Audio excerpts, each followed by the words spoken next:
benar kalian mau jadi videographer. Nih aku kasih 5 fakta tentang videographer dan fotografer. Oke, source by Quota itu ada yang nanya nih, what are the facts that I need to know about photography?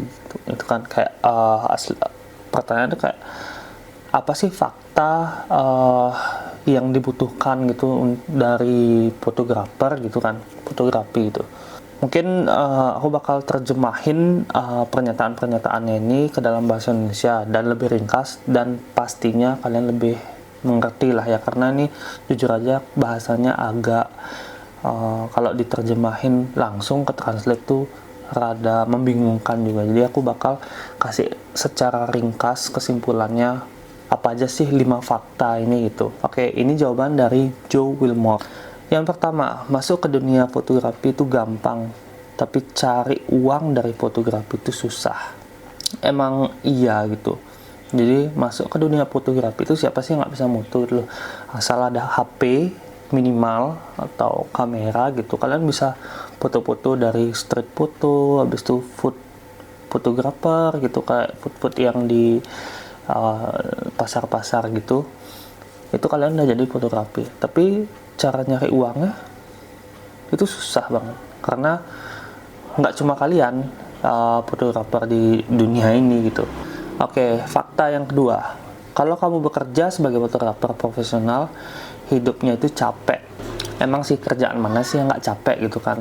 Cuma kalau ditanya fotografer tuh enak, oh jelas tidak.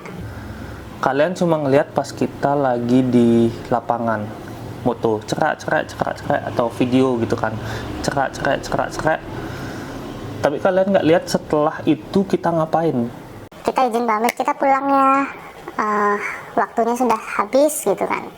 Setelah sampai rumah kita harus mindahin file, kita pilah fotonya, videonya kita masukin satu-satu ke aplikasi edit.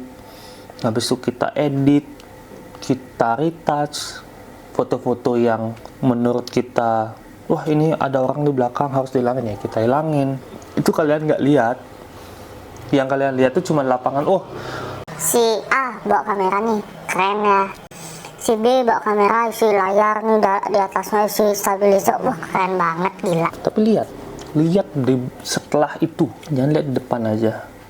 Setelah itu capeknya bukan main.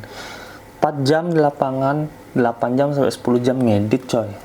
Oke, fakta yang ketiga, kamu akan punya teman sesama fotografer tapi jumlahnya sedikit. Oke, jadi di sini fotografer dan videografer tuh, tadi kan aku sempat bilang saingan ketat ya. Tapi kalau kalian lihat, kalian cari pertemanan itu nyatanya tuh sedikit gitu, sedikit banget untuk di ranah profesional yang mencari-cari uang ya, cari pundi-pundi rupiah, sedikit banget. Jadi kalian bakal lebih banyak tuh ketemu sama fotografer dan berteman sama sesama fotografer dan videografer. Itu menurutku circle pertemanannya jadi lebih kecil. Apalagi kalian yang full time freelance, freelance tapi tiap hari ada job gitu loh. Circle kalian ya lama-kelamaan ya fotografer, videografer itu aja, dan circle-nya kecil banget. Fakta keempat, ada satu kutipan terkenal tentang fotografi, ini aku harus baca ya, karena bahasa Inggris nih. Dari Dorothy, kalau nggak salah ya, Dorothy Lang. Koreksi kalau salah ya aku nyebutnya ya. Dia sempat memfoto the famous Dust Bowl Mother. Kalau kalian nggak tahu fotonya, nih aku kasih tahu fotonya. Sedikit aku jelasin. Jadi Migron Mother itu foto yang diambil pada tahun 1936 di Nipomo, California oleh fotografer Amerika Dorothy Lang saat bekerja di Resettlement Administration. Lanjut, kutipannya tuh kayak gini. A camera is a tool for learning how to see without a camera.